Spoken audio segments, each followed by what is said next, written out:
तो नमस्कार दोस्तों, मैं दीपक नागर। दोस्तों, भारतीय बैंकों के लिए एक खुशखबरी है। बेसिकली उनको क्या हुआ, एक बिजनेस करने का एक नया सेक्टर उनके लिए खुल गया। सबसे पहले आप न्यूज़ पढ़ें दोस्तों। State Bank of India, Punjab National Bank draft joint playbook to tap countries RS 1.2 lakh crore merger and acquisition market.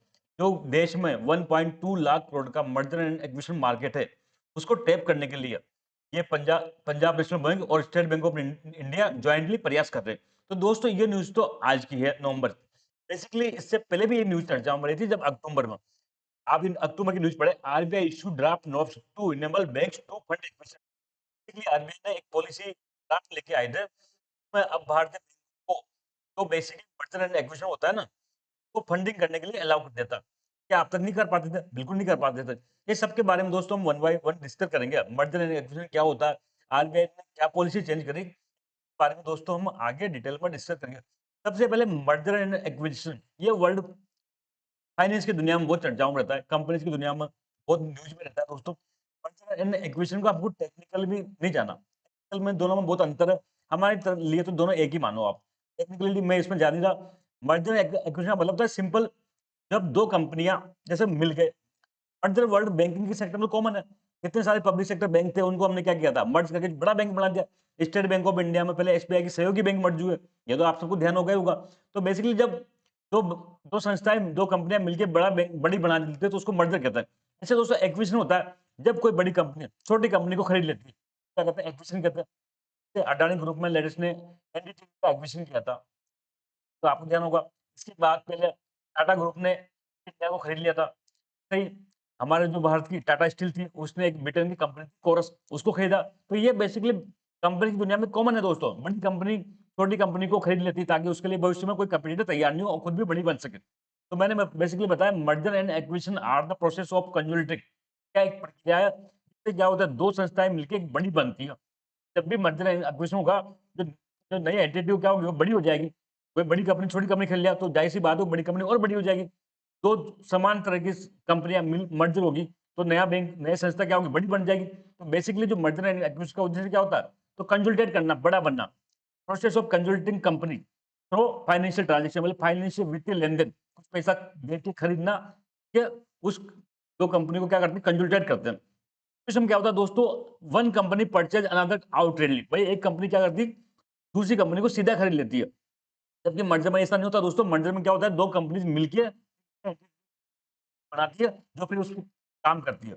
In merger 2 companies combine to create a new legal entity under the banner of one corporate name. तो दोस्तों, ये basic थोड़ा-थोड़ा हल्का सा अंतर है, ये मैं डीप में नहीं जा रहा, अभी इसकी जरूरत भी नहीं है।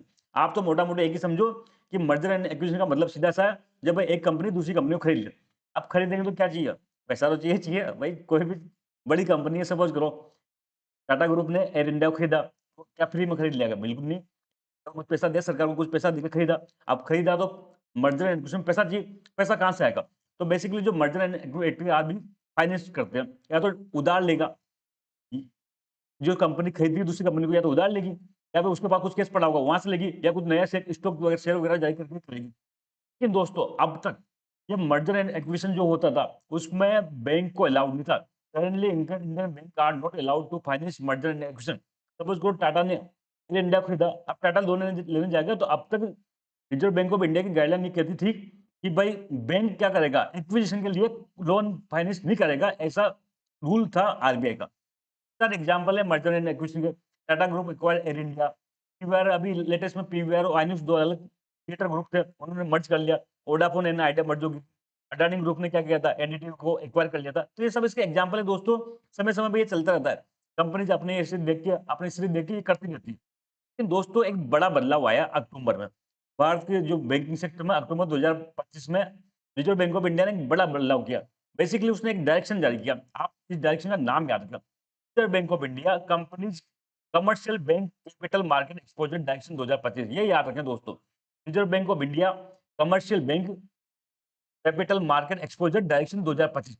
बेसिकली ये आरबीआई ने जो ड्राफ्ट गाइडलाइन जारी करी थी, वो अक्टूबर 2025 में जारी करी गई थी दोस्तों।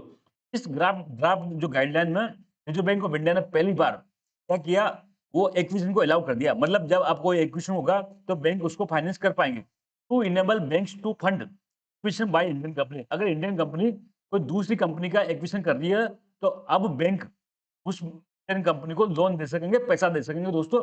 ऐसा इस गाइडलाइन में चेंज किया गया। ये गाइडलाइन दोस्तों अभी लागू नहीं हुई है, 1 अप्रैल 2026 से लागू होगी दोस्तों। RBI has proposed to implement the new norms from 1 April 2026। अभी की डेट में ये गाइडलाइंस जो आरबीआई ने ड्राफ्ट जारी किया था वो फाइनल लागू नहीं हुई। गाइडलाइन क्या कहती है? ये आप पढ़ें। सबसे पहले तो गाइडलाइन कहती है दोस्तों, अगर सपोज करो ए कंपनी टाटा है, दूसरी कंपनी बी को खरीद रही है, ठीक है? इसको क्या कर रही है? एक्वायर कर रही है और ये एक्वायर में 100 करोड़ चाहिए, तो बैंक केवल 70% मैक्सिमम तक लोन दे सकते हैं। इससे ज़्यादा नहीं। ऐसा नहीं हो कि 100 करोड़ रुपए में खरीद रही है और 100 करोड़ बैंक से लोन ले ले, नहीं। लिमिट फिक्स कर दी। बैंक है मैक्सिमम 70% तक ही लोन दे सकता है टोटल अमाउंट का।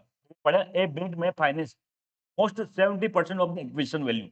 तो एक्विजिशन वैल्यू है, जितने रुपए में वो खरीद रहा है उसका मैक्सिमम 70% तक ही वो लोन पाएगा। बाकी 30% उसको जेब से देना पड़ेगा दोस्तों। को परसेंट 30 करोड़ रुपए अपने जेब से देना पड़ेगा, बैंक से ले पाएंगे 70 करोड़ रुपए। At least 30% of the acquisition value to be funded by acquiring company using its own fund. जो कंपनी खरीद रही है दूसरी कंपनी को, उस कंपनी को अपने फंड से परसेंट राशि का अरेंजमेंट करना पड़ेगा और बैंक ना मैक्सिमम कर सकेगा 70%, उससे कम भी करेगा लेकिन 70% से ज्यादा नहीं कर पाएगा दोस्तों।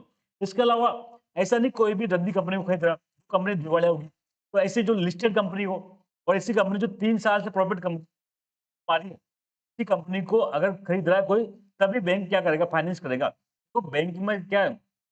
बैंक का बिजनेस जोखिम का है। सबसे इंपोर्टेंट बैंकिंग सेक्टर में दोस्तों उसकी होती है और रिस्क कम से कम हो। ऐसा नहीं हो कि बैंक ने फाइनेंस कर दिया, वो कंपनी फेल हो जाए तो बैंक का पैसा डूब जाएगा। अब बैंक का पैसा डूबने का मतलब बैंक का जेब से नहीं डूबेगा, डिपॉजिटर का पैसा डूबेगा, आम आदमी का पैसा डूबेगा। इसलिए बैंक में हर चीज क्या होती है? चेक एंड बैलेंस के साथ होता है। अब तक इसलिए इसको परमिशन नहीं थी दोस्तों कि कहीं ना कहीं एक्विजिशन का काम क्या था? रिस्की था। इसमें कोई बिजनेस तो नहीं था, दूसरी कंपनी खरीद रहा, तो इसमें क्या रहा? रिस्क ज्यादा थी, इसलिए आरबीआई ने इसको अलाउड नहीं किया था। कि आरबीआई ने समय के साथ जाकर देखी और फाइनली इसको अलाउड कर दिया। पर कुछ चेक एंड बैलेंस के साथ में, ऐसा नहीं अनलिमिटेड फिर नहीं। 70% मैक्सिमम जो अमाउंट डिसाइड हुई है उसका बैंक फाइनेंस करेगा, बाकी 30% वो कंपनी खुद अपनी जेब से देगी। ओनली लिस्टेड कंपनी को परचेज कर पाएंगे और जो 3 साल से लास्ट में प्रॉफिट कमा रही हो। इसके अलावा दोस्तों बैंक ये एक्विजिशन के फील्ड में अनलिमिटेड खर्च नहीं कर पाएगा, एक लिमिट बांध दी जो बैंक की टियर 1 कैपिटल होती है। अभी मैं टियर 1 कैपिटल के बारे में नहीं बता पाऊंगा।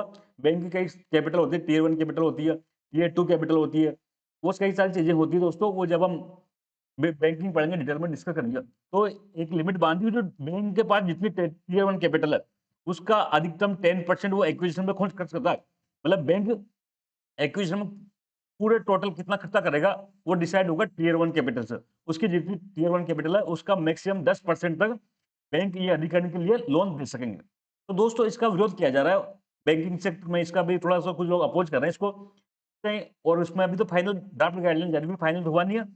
लोगों ने इसका क्या किया? ये लिमिट को बढ़ाओ, टियर 1 कैपिटल की जगह 20 कर दो, ऐसा मांग करते हैं।